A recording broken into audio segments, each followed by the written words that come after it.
Hello, everyone. Thanks for joining us. I'm Chris Thomas with ABC10. And I'm Miriam Villarreal with Telemundo 33. In November, Sacramento will elect a new mayor, and so we want to focus on the issues that matter to you. Yes, Telemundo and ABC10 are teaming up to bring you a conversation with the candidates for mayor of Sacramento. We have Assemblymember Cofer and McCarty and public health professional Dr. Cofer. Now, keep in mind, this is a conversation and not a debate, but we do want to make sure that each candidate has equal time to answer the questions. So here are the guidelines. No topics or questions have been shared with either campaign.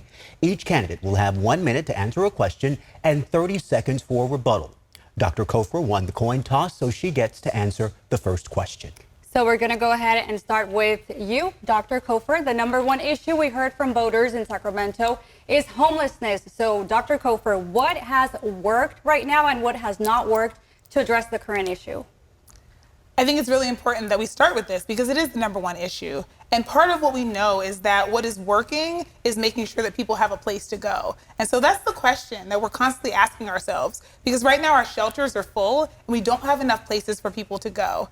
And so part of what we need to do next is make sure we have more places for people to go, places where people can get a shower and are able to charge their cell phones and have a stable place to be so we can get them enrolled in services. And that's a top priority for me. Before we start talking about what we don't want and where we don't want people to go, we need to make sure we have good, solid choices for people to say yes to. And that's my top priority coming in, because we're hearing it from businesses, we're hearing it from homeowners, we're hearing it from people who are sleeping on our streets, that they want a place to go. And that's the number one issue that we need to solve. Thank you, Dr. Cofer. Same question for you, Assemblymember McCarty. What has worked and what has not worked currently to address this situation? Well, it's the reason I decided to run for mayor.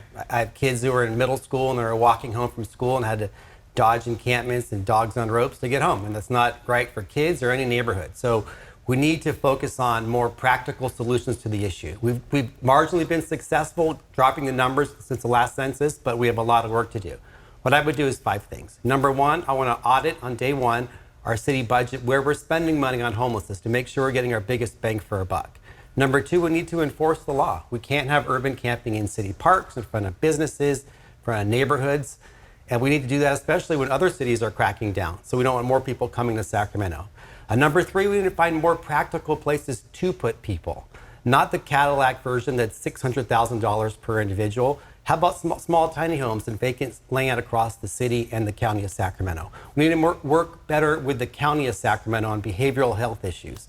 And lastly, we realize that so much is about behavioral health. We need to make sure we focus on untreated mental illness. Thank you, Assemblymember McCarty. Dr. Cofer, you have 30 seconds for rebuttal. Would you like to respond? Absolutely, yes. We are cycling people through the most expensive systems we have, 911 and our jails and our emergency departments, with no answers in place. We're spending $1 million per person every year forever without getting solutions. And many of the people who have been in office already have failed to provide appropriate solutions to this. And so that's why we need new leadership in Sacramento. We need actual public health professionals that have a plan and know how to work together with coalitions to make solutions happen. Thank you. Assemblymember McCarty, same time, 30 seconds if you would like to respond. We can go to the next question. We'll save our time. Well, I do just want to do a quick follow-up here. I want you to talk about whether or not you support clearing homeless encampments. To be clear, you have 30 seconds. Yeah, we need to enforce the law. We can't have people having growing encampments throughout the city of Sacramento. Supreme Court came down recently, said cities are doing it. Other cities are doing it. We need to follow suit. Conversely, we need to be more nimble in telling people where they can go. I don't support the proposal to use city parks. I think there's plenty of vacant, underutilized city-state land we should be using. But yes, I will enforce the law. We can't have encampments in front of neighborhoods, businesses, churches, city parks. It's not good for neighborhoods, nor is it good for homeless. Dr. Cofer, your response, you have 30 seconds. Do you support clearing encampments? And he also brought up this notion that you want to use parks for the homeless. Yeah, so first and foremost, I don't want people to be in places that they can't stay for a long time and where they're not well served. So our answer to this question is, where can people go? Because clearing people without a proper destination means they go from my house to your house to the next house, from one business to the other. And that's not a long-term solution. It's inefficient and it's ineffective. It's also what we're doing right now, and it's failing. So I want to actually put in place plans that will work, new plans that will make sure that people have a place to go before we start talking about where people can't be. Dr. Cofer, we have another question. You kind of spoke a little bit about businesses, so we know business owners are frustrated as well with the situation. They say it's affecting their bottom line. So what will you do to address their concerns?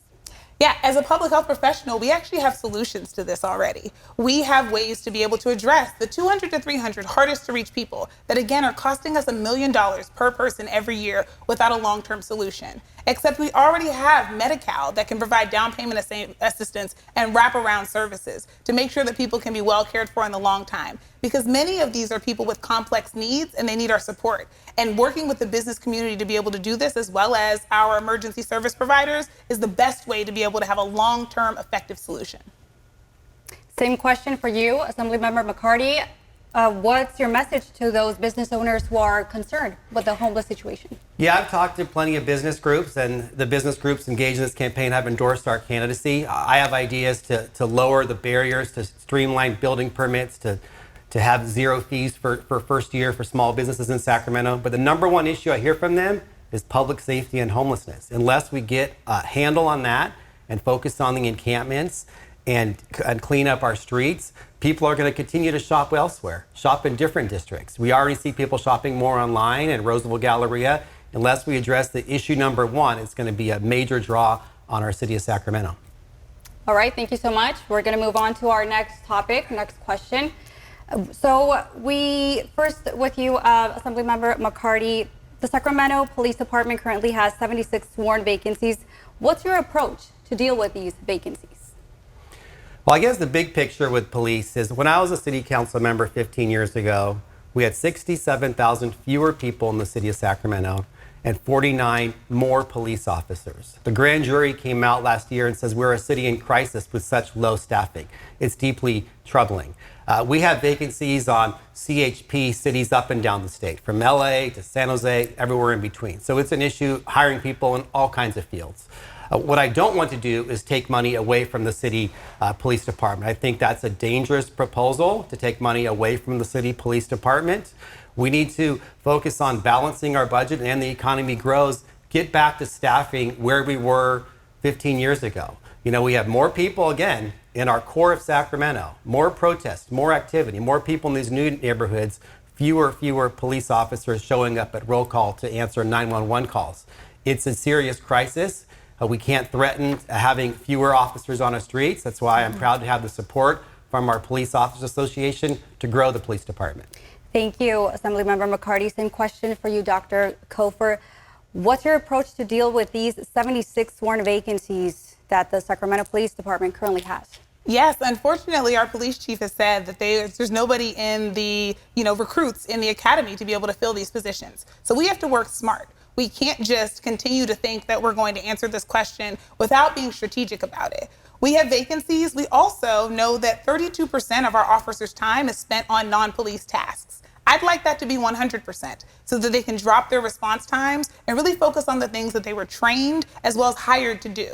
And that involves making sure that we have appropriate professionals to support them. Both of my parents were public school teachers, and I see us doing the same ineffective strategy with the police that we do with teachers, forcing them to be other professionals that they were not trained to do. And so this way we actually get the police the help that they need so that they can have balance. And this is a proposal that the Los Angeles Police Union, the largest union in the state, proposed last year to shift 28 calls from the responsive officers because they said these calls don't require a uniformed officer and would be much better suited for unarmed service providers. And Dr. Cofer, I just want to drill down here because this has been a point that you all differ on.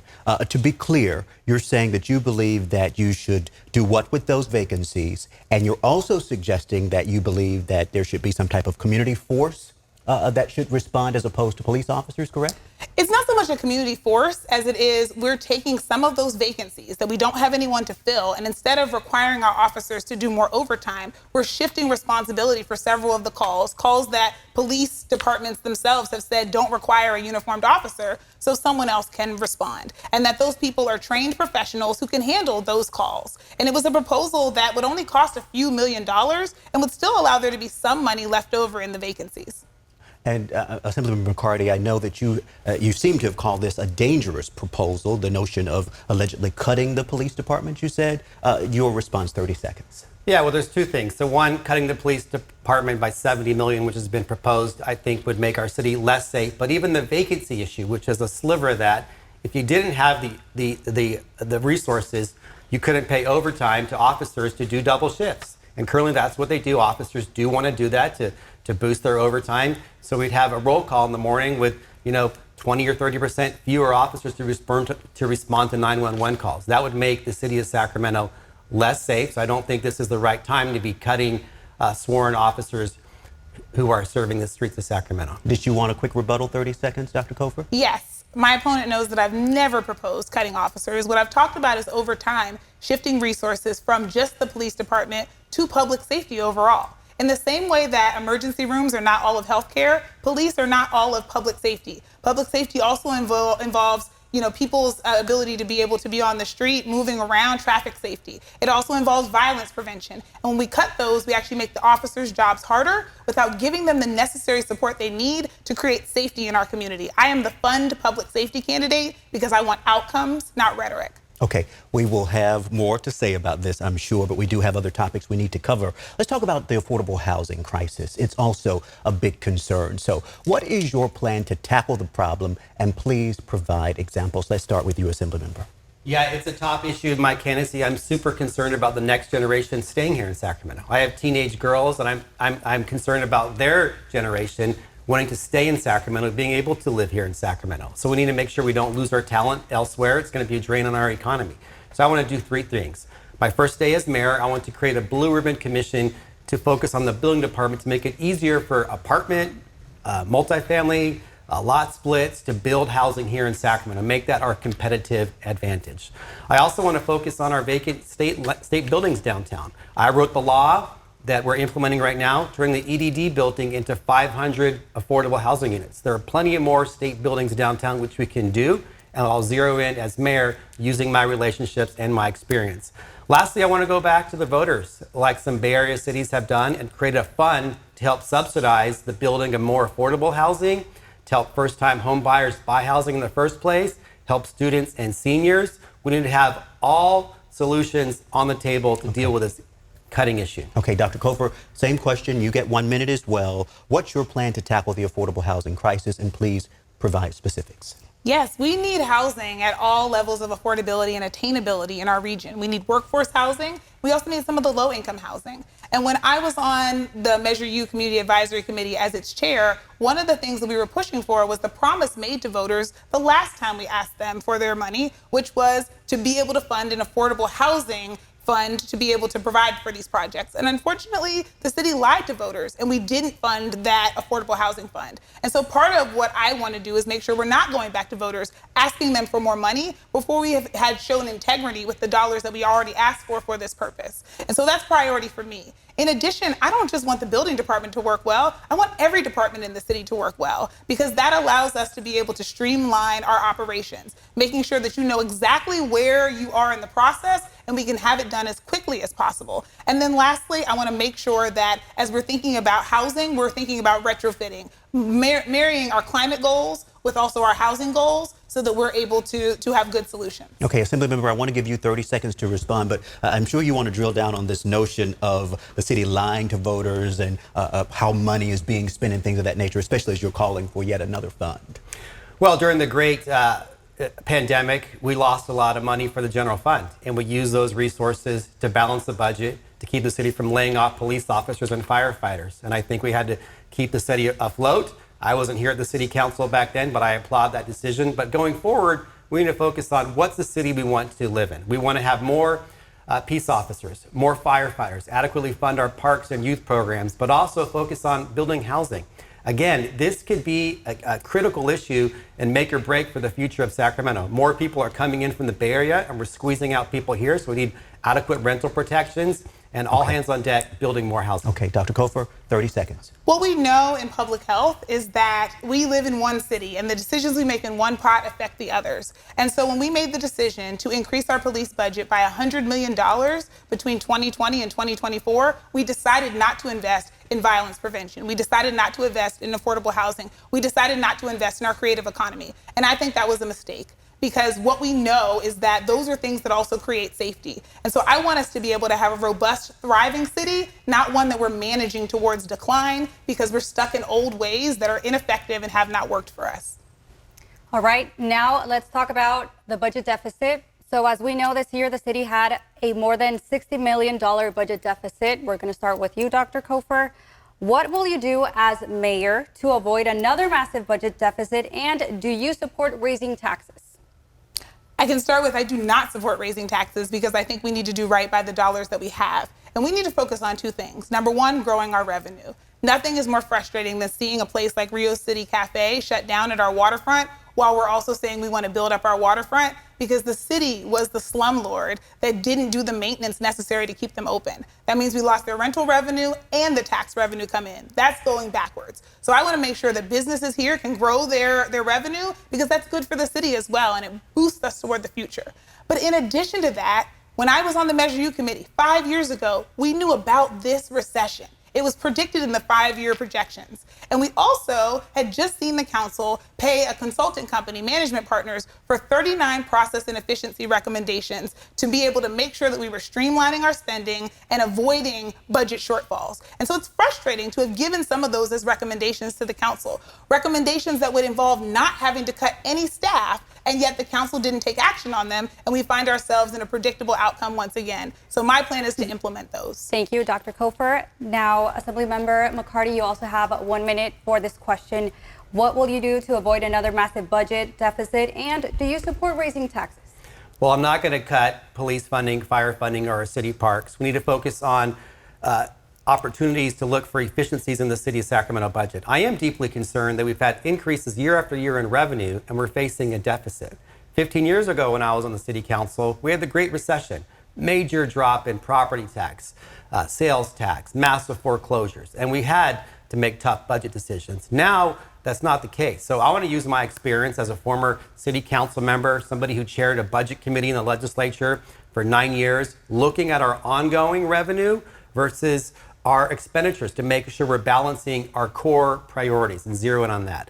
And then, yes, we need to focus on increasing revenue through growing the economy. I support lowering barriers for more development, taking downtown land that's currently at zero property taxes on the state rolls and turning into private sector hands to build housing and grow revenue, expanding projects like Aggie Square. And no, I don't support going back to the voters to increasing taxes. They said no as recently as last March. So we need to work on the issues ourselves. Thank you. Dr. Cofer, anything you would do differently? Anything that you want to respond to Assemblymember McCarty? I'm ready on day one to take this on. I don't have to get up to speed because I've been serving as the Measure U Community Advisory Committee Chair. And so we've done a deep dive into the budget. I know the recommendations and I know what has been put before us as an option. So what we need to do is focus on implementation. And that's where my experience as an executive leader, as someone who has set goals and also implemented, it comes to bear. And so I want to make sure that the city of Sacramento is not in the perpetual planning phase that we always are. We love to have a plan. We love to do an audit. And then we let them sit on the shelf, much like these plans, and do nothing with it. And that will change with a Mayor Cofer. I will make sure that we implement. Thank you. You also have 30 seconds, Assemblymember McCarty, if you would like to respond. No, we can go to the next questions. We're good. Okay, well, let's turn to our next topic then. You know, some businesses have been forced to close downtown especially. So let's talk about your plan to boost the economy and bring people back to the city center. Let's start with Assemblymember McCarty. Yeah, one thing I think that we did well during the pandemic is allow people to go eat outside. Our nice weather in Sacramento usually, even when it's hot or cold, people like to eat outside. We had this al fresco dining. Well, after that ended, we told restaurants, hey, you can do that, but you need to apply for a permit and build, you know, these structures, which cost hundreds of thousands of dollars. Only 1 or 2 businesses have done that. So I want to lower barriers to make it easier for restaurants to focus on bringing people downtown, making it easier for individuals to thrive. I also want to zero back when I talked about our state buildings. People are working from home. We're not putting the genie back in the bottle as far as remote work. So we need to zero in and double down on efforts to utilize state buildings to have more cultural events downtown, build more housing downtown, focus on how we can bring more revenue and people back to the city. That's what really matters. And Dr. Cofer and I both agree on this. We want to partner to have our universities having a central location. Sac State already has a downtown location. They're looking to move that. UC also is looking to grow in the center core. So having more diversity downtown helps local businesses in our core thrive. Dr. Cofer, you have this question as well. 1 minute. What can be done to bring people back to the city center? You know, when I moved to Sacramento 20 years ago, downtown had the same challenges that it's been facing. So it's not the pandemic that caused the challenges, it's that we largely rely on state workers because we don't have enough housing downtown, and we haven't really thought about how we're going to use our downtown area. And so at 3 o'clock, when the state workers take their last breaks, all the businesses start shutting down. And the beautiful thing about being able to pair up some of our needs and take advantage of our local strengths is that we can bring a Sac State residential campus downtown, where we have young people who don't wake up until 2 p.m. anyway, ready to go and ready to look for coffee and to support our businesses downtown. That would be a great way for our city center to thrive. But in addition to that, we also need to think about, what does our front door look like? When people come into Sacramento, are there vacant buildings everywhere? Are there ways that we can actually partner with our creative economy to do pop-ups and other things to support those downtown businesses? Because one of the things we know, the Downtown Partnership has done this research, is that people want to come downtown more for entertainment than for work. Okay, Assemblymember, you have 30 seconds for rebuttal. Yeah, back to the key issue of keeping the city safe. This is a big problem. Downtown businesses, in addition to what we talked about earlier, want to focus on homelessness and public safety. That's why having more police officers downtown responding to property crimes and real crimes as they're happening, people call 911, is so key to bring people back downtown so we don't have people fleeing to Roseville or outside of Sacramento. So I'm proud to be the candidate endorsed by our local police officers because I know I'm going to make it a priority to zero in on public safety downtown. Dr. Cofer, 30 seconds.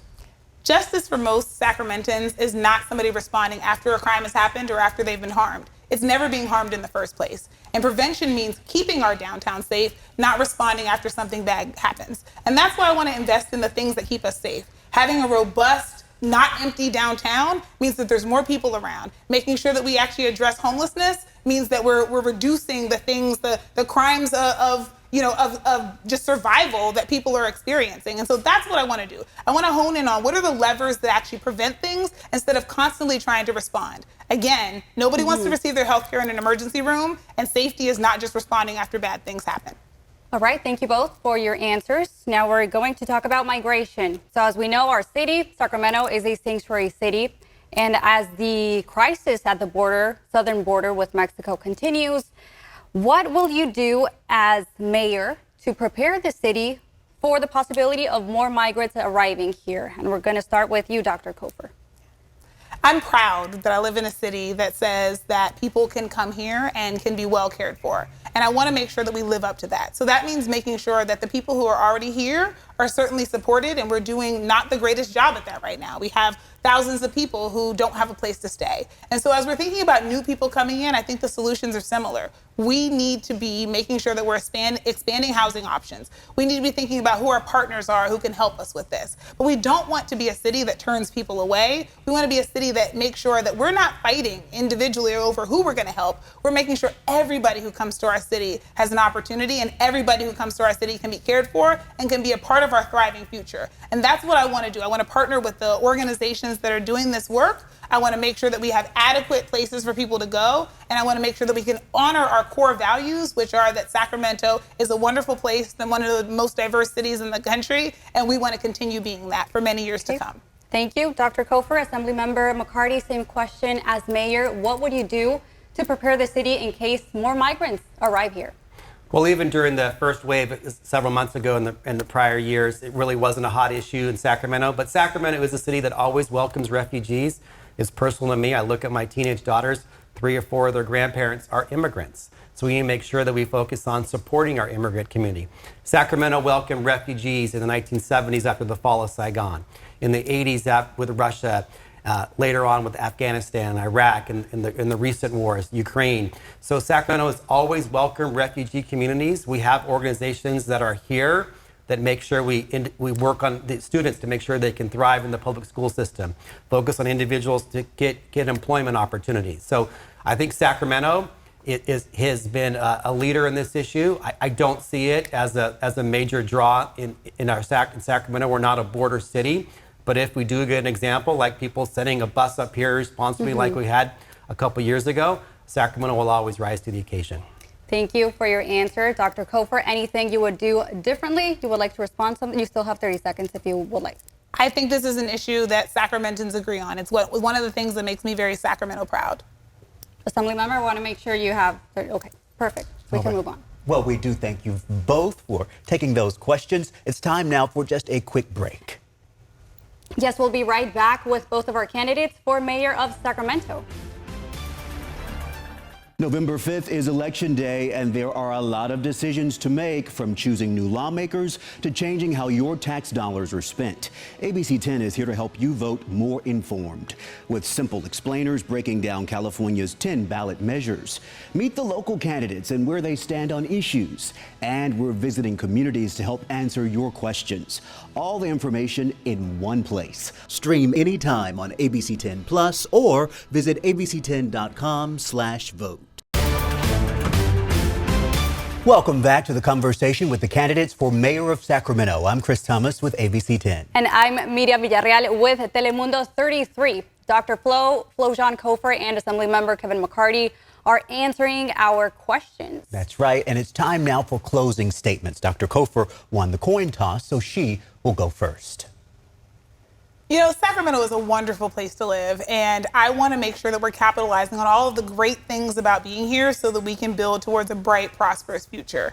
And that looks like making sure that as your next mayor, you have someone who has executive leadership experience, who has led organizations, who has responded to budgets, and who has made sure that staff understand what their role is, who's brought people together across the aisle, those who are both in more conservative and more progressive dispositions to be able to achieve outcomes. And also someone who has helped to pass federal, state, and local policy. Someone who has worked and served on 4 city and county commissions and has the relationships to collaborate and to bring you in. Because Sacramento deserves, as its next mayor, someone who listens to us, respects us, partners with us, and make sure that we all have a way to be able to build a vision for a bright, prosperous future. And that's why I would love to earn your vote over the next several weeks. Dr. Cofer, thank you. Assemblymember McCarty, you have 1 minute as well for your closing statement. Thank you for putting us on today. This is a big decision for Sacramento.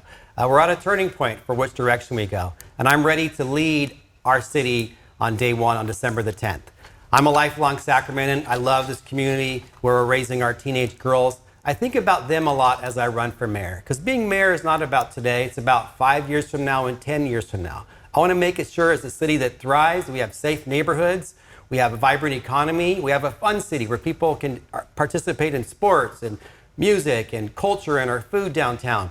I want to make sure that we tackle our problems working with others. You know, I've been a city council member, I've been a city commissioner, I've been an assembly member. What does that mean? I'm good at working with others, because as mayor, you need to partner with our local governments, whether the state, the federal, the county, to work on issues like public safety and homelessness, growing our economy, balancing our budget. I'm proud to have the support of our firefighters, our police officers, our business and labor groups, and elected officials throughout the region who have seen me up close tackle problems big and small, and I would love to be your next mayor of the city of Sacramento.